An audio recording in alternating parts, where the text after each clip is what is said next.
Hello friends, welcome to Excel Guru Tamil. இந்த வீடியோல நம்ம என்ன பார்க்க போறோம் அப்படினா நீங்க Google Driveல இந்த மாதிரி ஒரு pivot table create பண்ணும்போது அதாவது Google Sheetல create பண்ணும்போது உங்களுக்கு இந்த மாதிரி formula parse error அப்படினு சொல்லிட்டு ஒரு error வருது அப்படினா அதை எப்படி குயிக்கா ரிசால்வ் பண்றது இதுக்கு என்ன ரீசன் அப்படிங்கறத தான் இந்த வீடியோல உங்களுக்கு எக்ஸ்பிளைன் பண்ண போறேன். சோ வாங்க இப்ப நம்ம வீடியோக்குள்ள போகலாம். அதே மாதிரி எப்படி இந்த Google Sheetல ஒரு pivot table create பண்றது அப்படிங்கற டவுட் உங்களுக்கு இருந்துச்சு அப்படினா ஸ்டெப் பை ஸ்டெப்பா அதற்கான கைட் வீடியோ இந்த வீடியோவோட description linkல இருக்கு. நீங்க அதையும் வாட்ச் பண்ணுங்க. சரி இப்ப வாங்க நம்ம வீடியோக்குள்ள போகலாம். இங்கே உங்களுக்கு raw data இருக்கு ஓகேங்களா?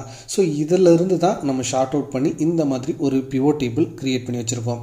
எப்ப இந்த மாதிரி வந்து ஒரு parse error வரும் அப்படினா just இந்த edit அப்படிங்கறத கொடுத்து பாத்தீங்க அப்படினா நீங்க இந்த மாதிரி calculated field எதையாவது நீங்க யூஸ் பண்ணும்போது தான் உங்களுக்கு இந்த மாதிரி parse error வர்றதுக்கு high chances இருக்கு. மத்தபடி நீங்க values மட்டும் நீங்க sum பண்ணீங்க அப்படினா உங்களுக்கு இந்த மாதிரி parse error வராது. சோ நீங்க இந்த மாதிரி calculated fields யூஸ் பண்ணும்போது ஒரு சில விஷயங்களை கவனிக்கணும். சோ அத நீங்க அவாய்ட் பண்ணீங்க அப்படினா உங்களுக்கு இந்த parse error நீங்க கிளியர் பண்ணிட முடியும்.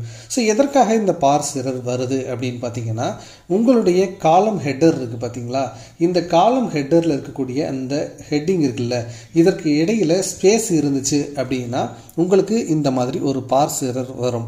ஓகேங்களா? சோ நீங்க இத ரிசால்வ் பண்றதுக்கு என்ன பண்ணனும் அப்படினா ஜஸ்ட் அந்த இடத்துல அண்டர்ஸ்கோர் போடுங்க ஸ்பேஸை ரிமூவ் பண்ணிட்டு இல்லைனா அந்த ஸ்பேஸையே வந்து பாத்தீங்கன்னா ஜஸ்ட் இப்படி ரிமூவ் பண்ணிருங்க.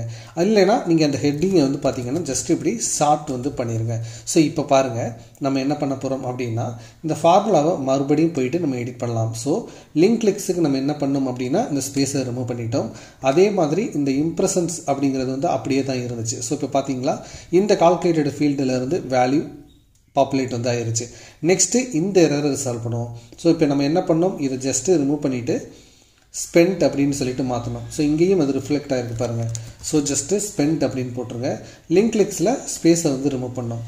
இப்போ நீங்க ஜஸ்ட் என்டர் கொடுத்தீங்க அப்படினா இங்கேயும் வந்து உங்களுக்கு கால்குலேட் ஆயிருச்சு பாருங்க.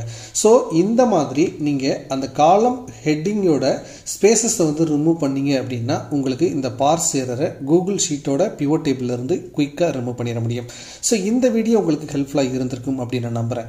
pivot table எப்படி from the scratchல இருந்து கிரியேட் பண்ணனும் அப்படிங்கறதை நீங்க தெரிஞ்சுக்கணும்னு நினைச்சீங்க அப்படினா லிங்க் டிஸ்கிரிப்ஷன்ல இருக்கு. அந்த வீடியோவை நீங்க ஃபுல்லா வாட்ச் பண்ணுங்க. உங்களுக்கு ரொம்ப ஈஸியா வந்து அண்டர்ஸ்டாண்டிங்கா இருக்கும். சரி இதே மாதிரி யூஸ்ஃபுல்லான வீடியோஸை நீங்க பார்க்கணும் அப்படினா நம்ம சேனலை சப்ஸ்கிரைப் பண்ணி சப்போர்ட் பண்ணுங்க.